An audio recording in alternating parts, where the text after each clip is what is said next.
Hey guys, so just to summarize, I've wanted to be a game developer for basically all of my life, right? I've constantly been trying to make projects since I've played many games in the past. Traditionally, though, I've liked the indie games, RPGs, or essentially the classics, as this video put it, which I recommend watching. I wasn't much into the huge new battle shooter game as much as I liked other titles with something great story or something else that there was to experience. Anyway, as I've done this, I've continuously made many projects and gone ahead and given up on them. I started with the big boy himself, Unreal Engine 4, around 6 years ago now. I thought, oh, it's the industry standard, it's the top dog of engines, and as a result, I would make the best games if I used it. And now, many years later, I have a lot of unfinished demo prototypes and nothing released. Well, except this Five Nights at Freddy's fan game, but we don't really talk about that. Like all other gullible indie devs, definitely was one of the people who wanted to make the next Undertale when I first started. And from me not getting results and rushing it led me to not really get the best out of my potential experience and losing motivation. While I knew about game jams for a while, I was never confident in my skills as a developer to actually enter one. But one day I was like, alright, I'll just go ahead and do it. So I went to itch.io and was planning to enter the Brackies Game Jam because I know they usually run one every year. Turns out that starts on the 16th, and I didn't want to wait that long. So because of this, I just searched around and I joined a smaller game jam, which might have been a better decision, which was going to start about an hour from when I entered it. So I had a pretty early time to think of an idea. So recently, I went ahead and entered the game jam by a YouTuber called Haez. I'll give his link in the description, and for once I decided to try something that wasn't Unreal. In fact, I tried out godot, whatever you want to say it as. I'm going to say godot, okay? And I think it might have been the best decision I've made in a while. I finished a basic demo of the game within 2 weeks, and which you can see on screen, so let me go over how I made it. So the theme of the game jam was Rush, and I spent a while thinking. I thought of a platformer, story game, or something silly. At the end of the day, I decided to come up with a small tower defense style game where the plot would be that the soldiers were so lazy and sleepy that the monsters attack and they only had 1 minute to set up their defense. Yep, it might sound stupid, but that's just how my ideas are for you. So,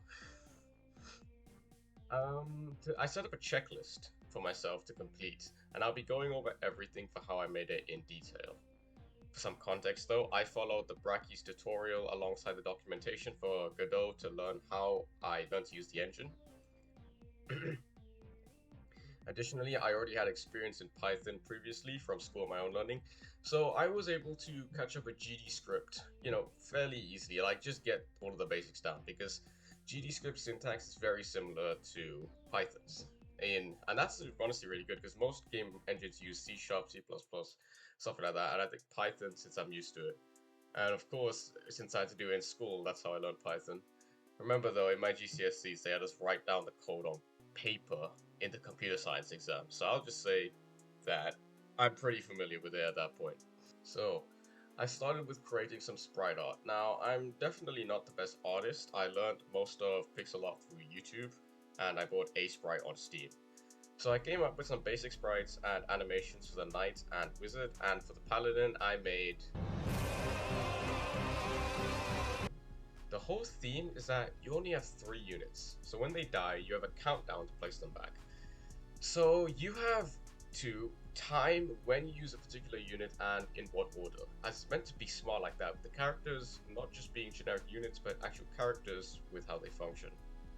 After I made some basic sand textures and a fort, I made a setting in Godot.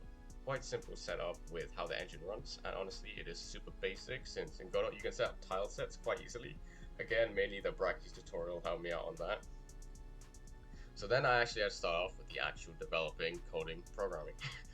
With my knowledge, I built a very basic script to make a camera system, and with some tweaking I was able to move across the area properly. I was also able to click on a troop with UI, have it change colors properly, hide the cursor, replace it with the unit's head, and be placed down. Overall, these things were very beneficial, and with some help from the documentation, I was happy with how that turned out. Next, I had to add some basic timers under the units in order to show how long they have until they respawn, and also a timer at the top to handle how long you need to survive until you win.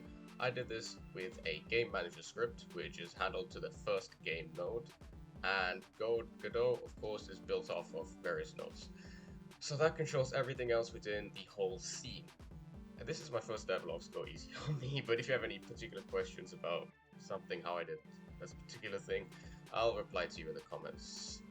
So I then had to make some actual AI and the enemy that you're going to be facing.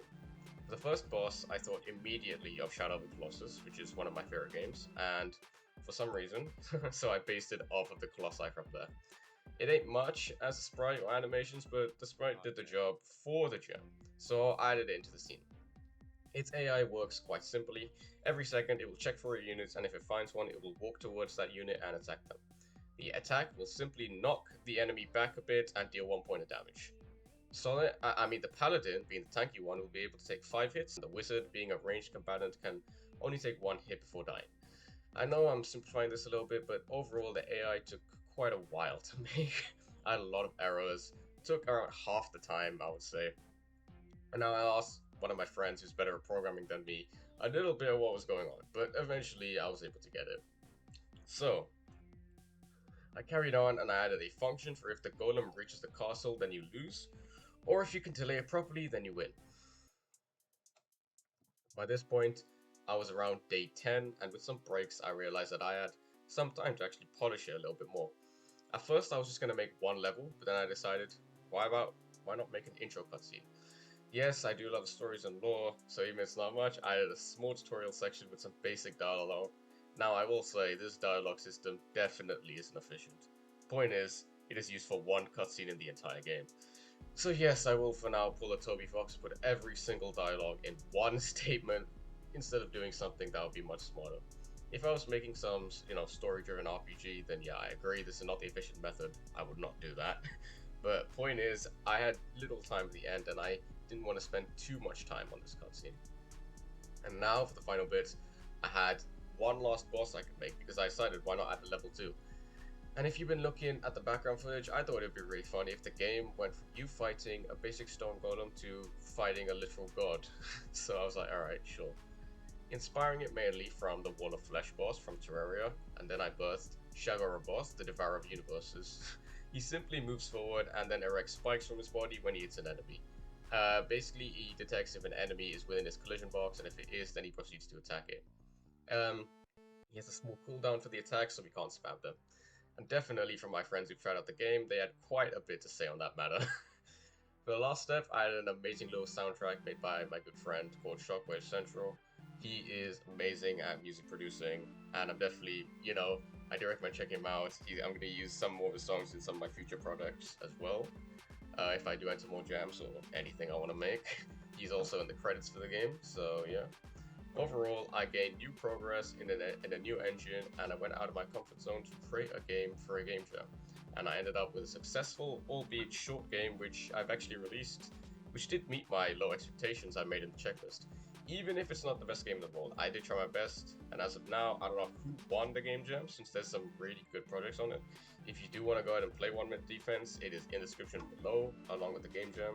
Please support Haez, and check out some of the other amazing games that people have made for the gem. Thanks for watching, and I really hope I can continue to make games and further my development journey.